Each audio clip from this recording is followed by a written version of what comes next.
guys, welcome to another episode of Bob's Woodshop. I'm just finishing up this custom shotgun case. And let's see, it's a couple days after Christmas. And I got everything done except the handle. I'm still waiting for that to come in from Amazon. But take a look at this. This thing came out really sweet. The gun's nice. And the case is nice, got tons of veneer. Hang around, I'm going to show you how I did it. Okay, we're setting up a panel, a 4-piece book match with a flitch of this really, really cool burl. It's very, very delicate, very fragile, but the results are going to be outstanding once we put it together. All right, so Bob has already made this panel for a gun case. This is the top. And what we're going to do is we're going to do the back, so when you open this thing, this really fancy panel will be on it. All right, so just so people understand where we're going with this. All right, we've already trimmed out the edges so that when we tape them, they'll butt together really well. And Bob has already decided on what order he wants. So this is basically what we're going to do. We'll put these together. They have to be taped. And to complete the panel, I'm going to put these on this side. And they have to be taped. And we have another one over here. For those of you who like the old Horseshock test, there are all kind of designs and features and all different types of these different designs. What can you see in there? Right there I see 2 elephants butting head. I'm not really sure what that is. This is just gorgeous, gorgeous wood. This is a real treat. Oh, once the finish goes on this thing will be outstanding. Outstanding. It'll be amazing. It's very fragile to work with, but really worth the effort. And again, you know, I have to push the fact that if you want to bring your woodworking up to the next level, man, you got to learn how to veneer. Yeah. Once you veneer, you can do anything. All right, well, we're going to tape this and glue it up. Okay, so we've put it in the bag, and the vacuum pump is sucking all the air out of it. And then we get a little bit more pressure on there by using a veneering hammer. Craig is my local expert and good buddy, my mentor, and has opened up a whole new world of woodworking for me.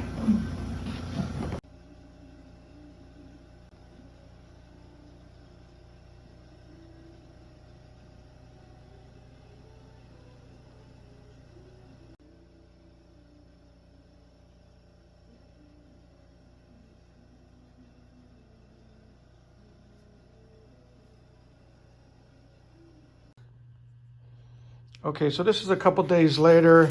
I got the sides all done, and I've got to mill these down to about a 1/2 inch thick.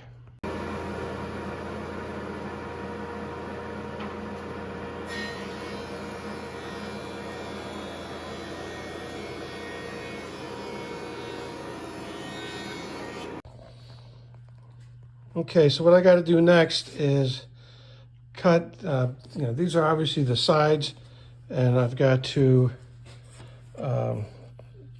cut this down to 5 inches so it fits perfectly in the dovetail fixture. And this is going to be about 33 inches long. So what I got to do now is I'm going to joint one edge, and I'm going to square off one end first.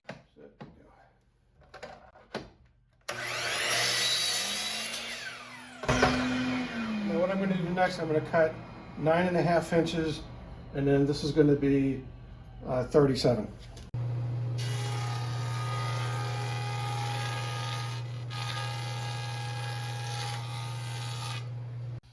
Okay, next thing I'm going to do is measure the length of the barrel, and the barrel is 34 3/4, and I need another inch on top of that, so 35 3/4. I'm going to make this thing 36 inches long just for a little bit of extra wiggle room. So I squared off one side, and in order to prep this for the a dovetail fixture, you need to draw a line here. So I'm just going to use this as a visual marker over the side. So I need to set the depth of the dovetail jigs. And since this is going to be a through dovetail, I need to use a line like this. And I'll show you that in the next couple steps.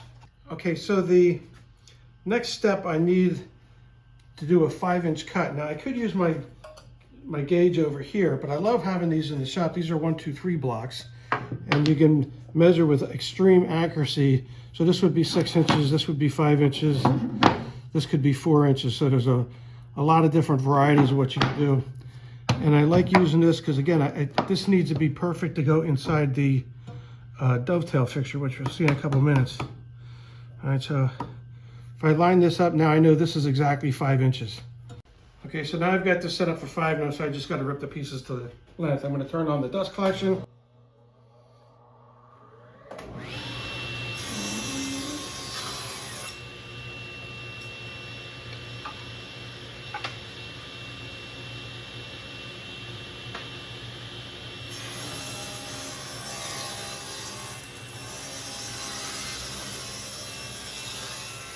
Okay, so this is the Peachtree dovetail jig, and this is a fabulous little fixture for making through dovetails.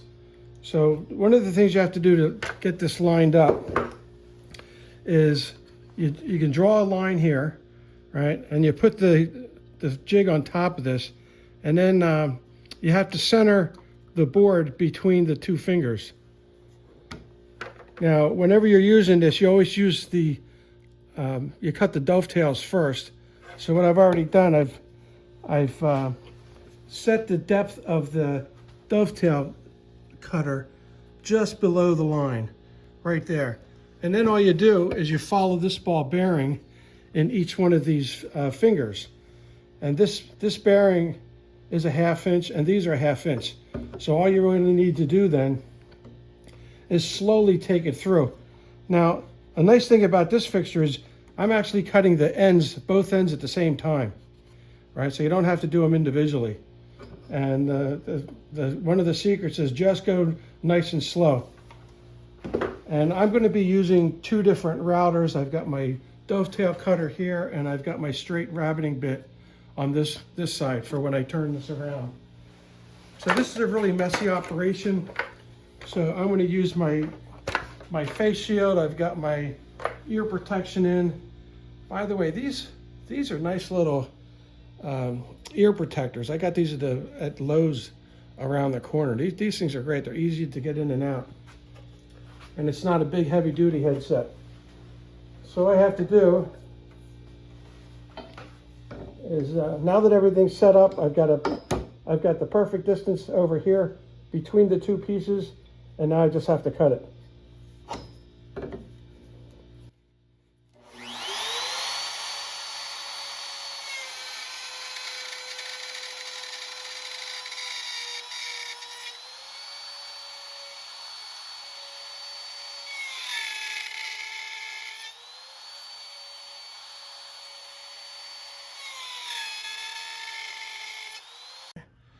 All right, so to cut the pins, we're going to be using the rabbiting bit, but we have to lay out where the rabbiting bit is going to go.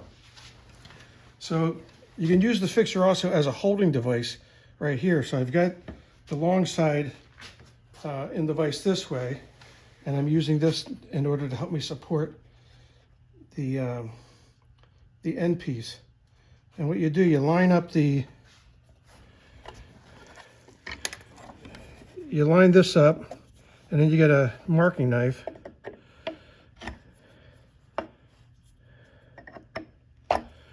And you draw a couple lines on here, and we're going to use these to help reference the other side of the jig. Now, I don't know about you guys, but after I turn 40, I just don't see as well. So I'm going to make these lines just a little bit darker. Again, this will help me line up the fixture on top of here. Okay, then what you do is you have to turn the fixture around and you line up these angled fingers, which I believe are 8 degrees, on the lines that you just made. You turn the quick and easy handy clamps around and you clamp that on.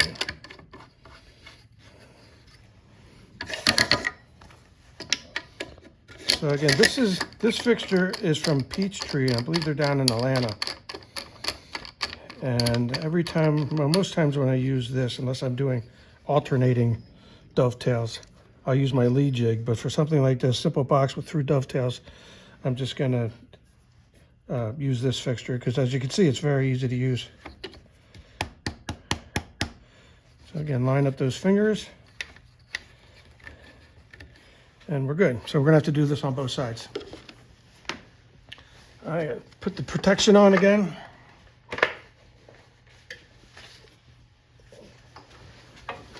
So again, this is a rabbiting bit, and I've already cut the depth. I've already set the depth to the line.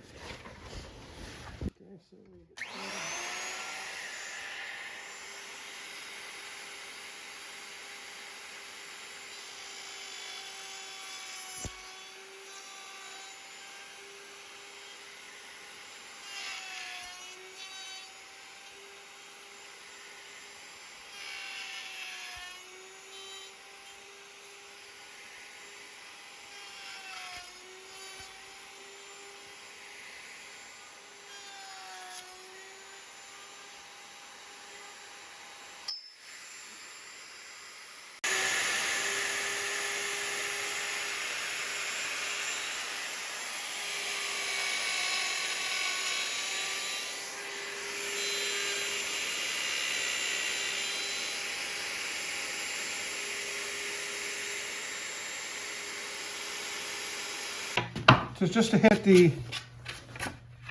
this to get any little fuzzies off, and then we can start assembling.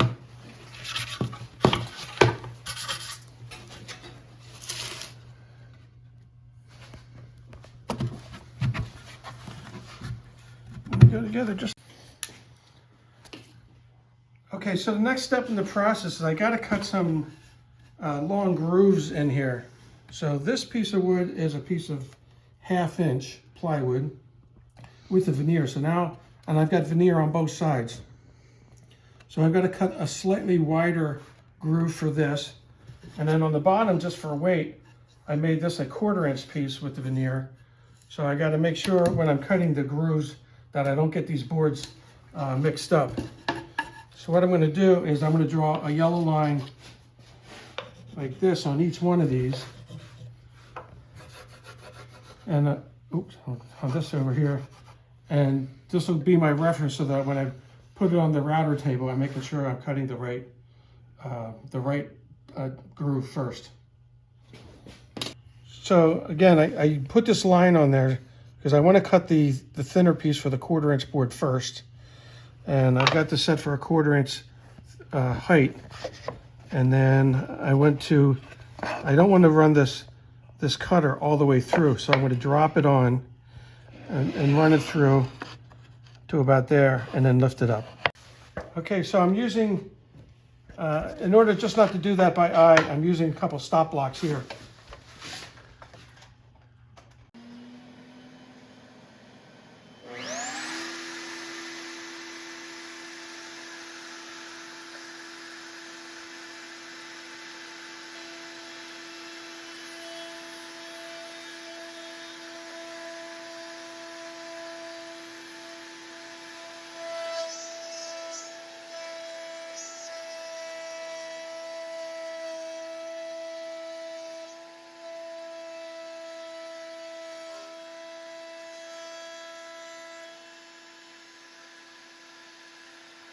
Okay, so luckily that bit is just the right width for both this piece of plywood and the 2 pieces of veneer on top of it.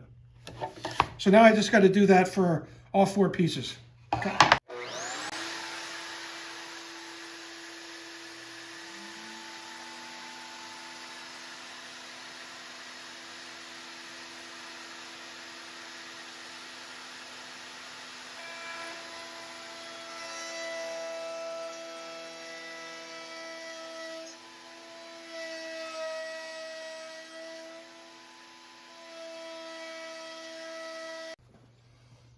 Okay, I lucked out.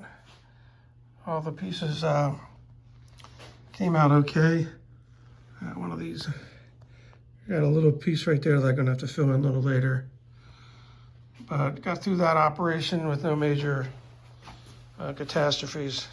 So now I'm gonna do some sanding, which I'm not gonna film, and then I'm gonna cut the top and bottom to final length and width, and then glue it together, then I'll be done for the day. So I've got all the pieces sanded, and I made these panels a little larger than they need to be, and it's time to trim these up. So what I'm going to do, I'm going to measure the length and width, and I'm like right at 36 inches long here, and 8 3/4 here with the insets. So I'm just gonna go ahead and trim up those panels now. Put the dust collection on. Got my 8 3/4 here.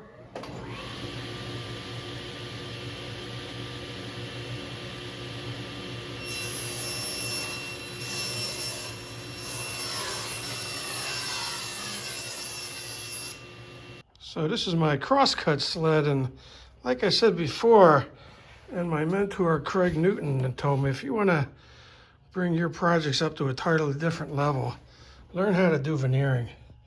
This was just some practicing that I was doing earlier in the year, and I really got hooked on veneering, and you can see why.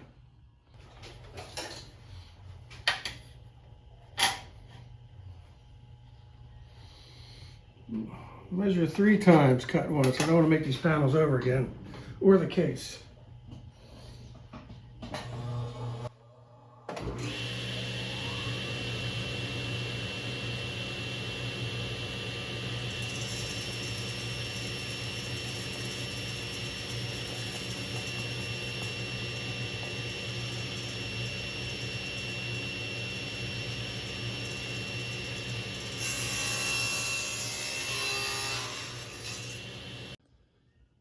So this is the first look that's all done with the dry fit.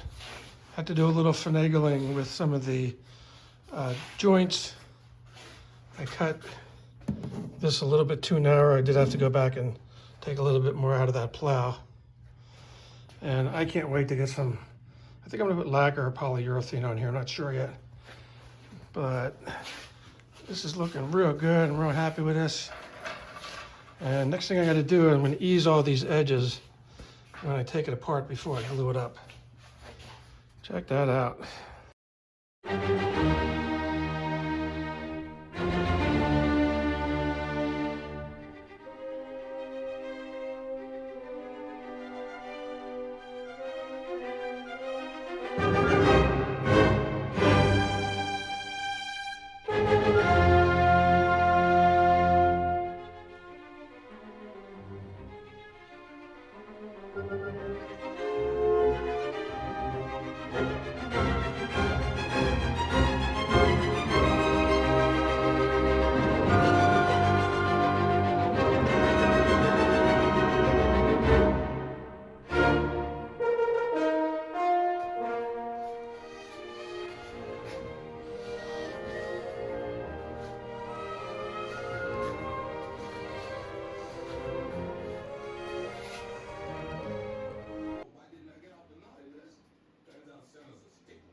So when you make a box, you always cut the lid off like this.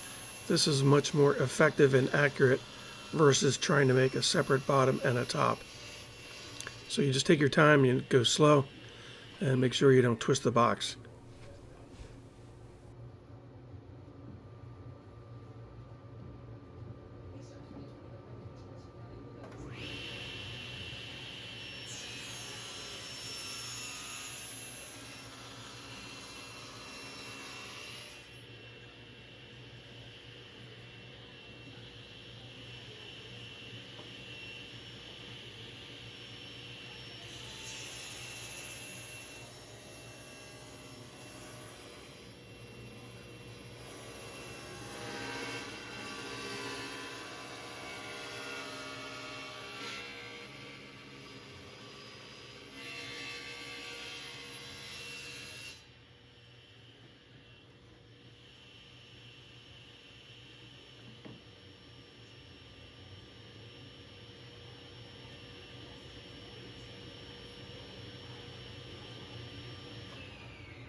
To prevent any pinching between the bottom and the top of the box, I'm using these paint sticks, and this is so there's no burning or pinching of the blade as I'm making this final cut.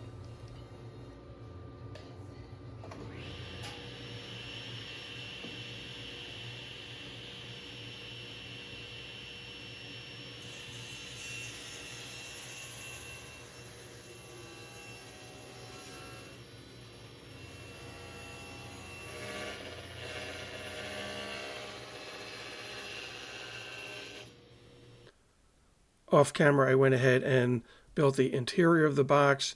I traced the stock and made these positioning pieces inside of the box.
So this is how it looks in almost completed fashion. Amazon has back ordered my suitcase handle that's going on the top of the box, and yeah, it came out real nice. I always use Johnson paste wax on most of my finishes, with if it's a lacquer or a polyurethane finish. So it came out nice. It'll be finally complete another week or so once I get the handle. overall, I'm really happy I made this project. I think it looks terrific. Here's a few parting shots. The cherry burl is just incredible. I think this is the best looking panel of the 4. And hey, I hope you liked the project. This was a lot of fun to build. And you guys know the drill.